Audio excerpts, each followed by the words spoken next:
বাইরে যখন টিপ টিপ করে বৃষ্টি পড়ছে, তখন এইরকম সন্ধেবেলায় গরম গরম তেলে ভাজা খেতে কার না মন করে বলুন? তাই চলুন, আজ আমি বানিয়ে নেব চিকেন কাটলেট, আর সেই রেসিপিটাই আপনাদের সঙ্গে শেয়ার করে নেব। তার জন্য এখানে আমি নিয়ে নিয়েছি 300 গ্রাম চিকেন। চিকেনটাকে আমি খুব ভালো করে ধুয়ে ছোট ছোট পিস করে কেটে নিয়েছি।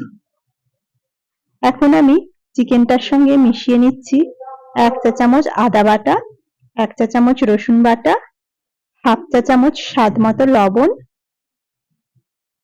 হাফ চা চামচ হলুদ গুঁড়ো, হাফ চা চামচ লাল লঙ্কার গুঁড়ো, হাফ চা চামচ গোলমরিচের গুঁড়ো, আর দিয়ে দিচ্ছি 1 চা চামচ সাদা তেল। দিয়ে আমি চিকেনটাকে খুব ভালো করে মিশিয়ে নেব।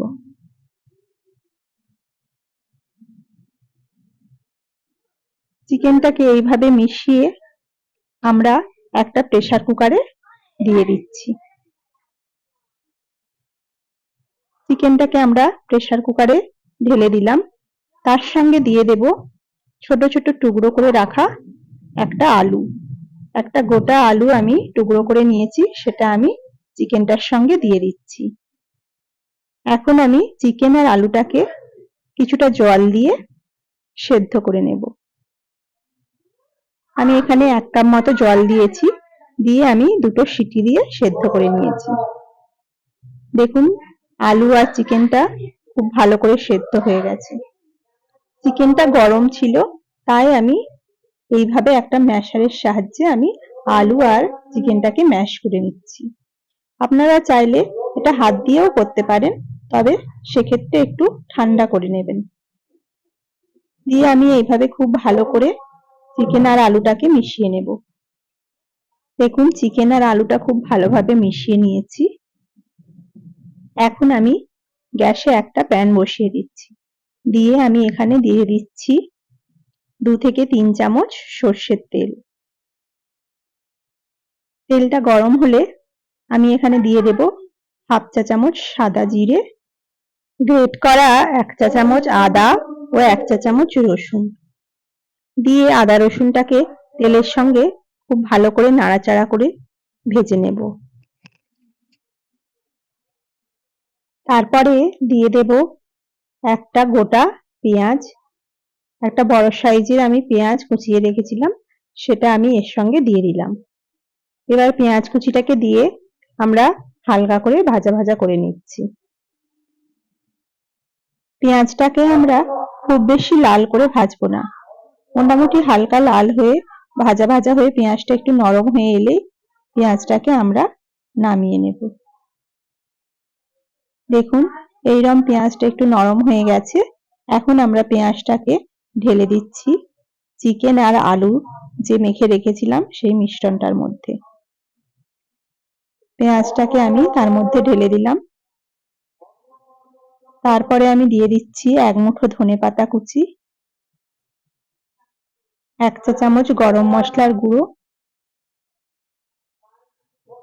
1 চা চামচ গোলমরিচের গুঁড়ো। দিয়ে সব উপকরণটাকে আমাদের খুব ভালো করে মিশিয়ে নিতে হবে। হাত দিয়ে আমি সব উপকরণগুলোকে খুব ভালো করে মেখে নিচ্ছি। এইবার আমি সবশেষে দিয়ে দিচ্ছি 1 চা চামচ পাতিলেবুর রস। দিয়ে সেটাকেও আমরা এর সাথে খুব ভালোভাবে মিশিয়ে নেব। এখন আমি নিয়ে নিয়েছি এইরকম একটা প্লেট। এইবারে চিকেনগুলোকে আমি হাতের সাহায্যে এরকম গোল গোল করে শেপ দিয়ে নেব। আপনারা চাইলে ট্রায়াঙ্গেল, ওভাল যে কোনো শেপ দিয়ে নিতে পারেন। আমি এরকম গোল গোল করেই শেপ দিয়ে নিলাম। দেখুন, আমি সব চিকেনটাকে ভালো করে এরকম ভাবে একটা একটা করে বানিয়ে নেব। এই চিকেনটা মাখার সময় যদি আপনাদের মনে হয় চিকেনটা একটু নরম আছে মাখাটা, তাহলে আপনারা সেক্ষেত্রে 2 চামচ বেসন বা ময়দা দিয়ে ভালো করে একটু শক্ত করে মেখে নিতে পারেন। এখন আমি এইভাবে গোল করে নিয়েছি। তারপরে আমি একটা প্যানে তেল গরম করতে বসিয়ে দিচ্ছি। দেখুন, আমি যেহেতু এগুলো ডিপ ফ্রাই করব, সেই জন্য আমি একটু বেশি পরিমাণ তেল দিচ্ছি। তেলটা গরম হোক, ততক্ষণ আমরা কাটলেটগুলো বানিয়ে নিই। তার জন্য এখানে আমি নিয়ে নিয়েছি ব্রেড ক্রাম্বস আর নিয়েছি দুটো ডিম ফেটিয়ে রেখেছি।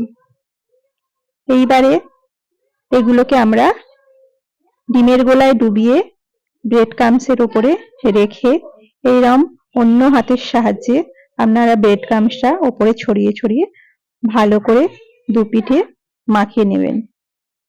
দেখুন এইভাবে করে নিয়ে এইভাবে দেখুন হাতের উপরে নিয়ে দু হাত দিয়ে ভালো করে আপনারা শেপ দিয়ে নেবেন। আপনারা চাইলে এটাকে ডবল কোট করেও নিতে পারেন, কিন্তু আমি সিঙ্গেল কোটই করলাম। এইভাবে করে দেখুন, আর একটা আমি দেখিয়ে দিচ্ছি। এইভাবে ভালো করে আপনারা ব্রেড ক্রাম্বস দুদিকে মাখিয়ে এটাকে আপনারা এই সময় যেমন খুশি শেপ দিতে পারেন। এইভাবে হাতের উপরে নিয়ে প্রেস করে করে ভালো করে এটাকে বানিয়ে নেবেন। দেখুন আমাদের বানানো হয়ে গেছে। এখন তেলটাও গরম হয়ে গেছে।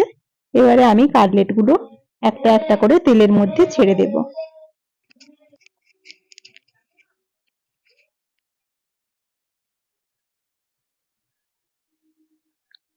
দেখুন গ্যাসের ফ্লেমটা আমি এই সময় মিডিয়াম ফ্লেমে রাখবেন। তারপরে আমি এই কাটলেটগুলোকে দুপিঠ খুব ভালো করে লাল করে ভেজে নিতে হবে। গ্যাসের ফ্লেমটা এই সময় জোরে দিলে বাইরেটা লাল হয়ে যাবে, কিন্তু ভেতরটা কাঁচা থেকে যাবে। সেই জন্য গ্যাসের ফ্লেমটা এই সময় মিডিয়াম টু লো ফ্লেমে রাখার চেষ্টা করবেন। দিয়ে ধীরে ধীরে আস্তে আস্তে এটাকে ভাজতে হবে। দেখুন আমাদের দু পিঠ খুব ভালো করে গোল্ডেন কালার চলে এসেছে। এখন আমরা এটাকে আরো দু একবার উল্টে পাল্টে ভেজে নেব। তারপরে আমি এটাকে দেখুন আমি এইভাবে তেল ছড়িয়ে তুলে নিচ্ছি।